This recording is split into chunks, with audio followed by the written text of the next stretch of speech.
ఇక దేశభక్తి జాతీయ సమైక్యతపై ఢిల్లీలో జనసేన ప్రత్యేక సమావేశం నిర్వహించింది. 5 రాష్ట్రాల నుంచి నేతలు కార్యకర్తలు హాజరయ్యారు. జాతీయ భావాల ఆవశ్యకతపై చర్చించారు. నేషన్ ఫస్ట్ అనేది జనసేన నినాదమని, దేశ సమస్యలపై పార్లమెంట్లో మాట్లాడాలని పార్టీ ఎంపీలకి పవన్ సూచించారు. దేశ రక్షణకి భద్రతకి ప్రధాన కేంద్రం ఢిల్లీ అని, స్వాతంత్ర్య యోధుల త్యాగాలకి ఈ గడ్డ నిలయమన్నారు పవన్. రాజ్యాంగం పురుడు పోసుకున్న చోటు కాబట్టే ఢిల్లీలో సమావేశం ఏర్పాటు చేశామని చెప్పారు. దేశ సమగ్రత శ్రేయస్సే జనసేన ఎజెండా అని తెలిపారు. తెలంగాణ ఏర్పాటుని తాను ఎన్నడూ వ్యతిరేకించలేదన్నారు పవన్ కళ్యాణ్. కాంగ్రెస్ విభజించిన తీరుతోనే అసంతృప్తి, అసహనం ఉన్నాయని చెప్పారు. కాంగ్రెస్ విభజన రాజకీయాలు చేసిందని ఢిల్లీ వేదికగా కార్నర్ చేశారు పవన్. ఆల్ ఆఫ్ సడన్ గా ఢిల్లీలో పవన్ జనసేన మాతా నిర్వహించడం ఏంటి? పవన్ ఫ్యూచర్ ప్లాన్ ఏంటి? ఇదే అంశానికి సంబంధించి మనకి పూర్తి డీటెయిల్స్ తో మా ప్రతినిధి ఈశ్వర్ సిద్ధంగా ఉన్నారు. ఈశ్వర్, జనసేన ఈరోజు ఢిల్లీలో నిర్వహించిన సమావేశాన్ని కేవలం ఒక అంతర్గత సమావేశంగా మాత్రమే చూడలేం. ఎందుకంటే అనేక జాతీయ అంశాలను ఆయన పవన్ కళ్యాణ్ ఆ పార్టీ అధ్యక్షుడిగా ప్రస్తావించిన తీరు చూస్తే ఇది కేవలం జనసేన ఒక ప్రాంతీయ పార్టీగా ఆంధ్రప్రదేశ్ రాష్ట్రానికి మాత్రమే పరిమితమైన పార్టీ కాదు.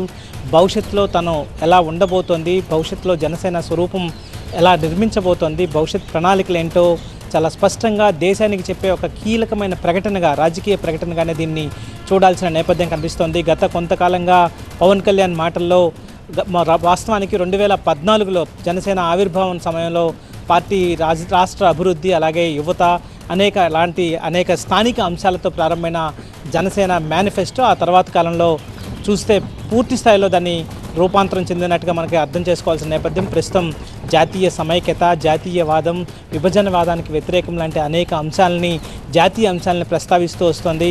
సో 2014 నుంచి 2026 వరకు వచ్చిన ఆ మార్పును చూస్తే కేవలం ఒక ప్రాంతీయ పార్టీగా మాత్రమే జనసేన ఉండదలుచుకోలేదు. ఎన్డీఏలో చాలా కీలకమైన ఆంధ్రప్రదేశ్ భాగస్వామిగా ఉంటూనే జాతీయ రాజకీయాల్లో కూడా తన బలమైన ఉనికిని చాటే చెప్పే ప్రయత్నంగా దీన్ని చూడాల్సిన నేపథ్యం కనిపిస్తోంది. ఎందుకంటే కేరళ, తమిళనాడు, కర్ణాటకతో పాటు తెలంగాణ, ఆంధ్రప్రదేశ్ నుంచి కూడా హాజరయ్యారు. కాబట్టి ఇప్పటి వరకు దక్షిణాది రాష్ట్రాల్లో కేవలం ప్రాంతీయ పార్టీలే బలంగా ఉన్నాయి. సో ఈ నేపథ్యంలో ఒక కామన్ ప్లాట్ఫామ్ని నిర్మించాల్సిన అవసరం ఉంది. దానికి జాతీయవాదం, దేశభక్తి లాంటి వాటిని తీసుకురావడం ద్వారా ఒక కామన్ ప్లాట్ఫామ్ తీసుకురావాలి. వాస్తవానికి బీజేపీ ముందుకు తీసుకెళ్తున్న ప్రధానమైన నెరేటివ్లో ఇవే జాతీయవాదానికి సంబంధించిన అంశాలే ముందుంటాయి.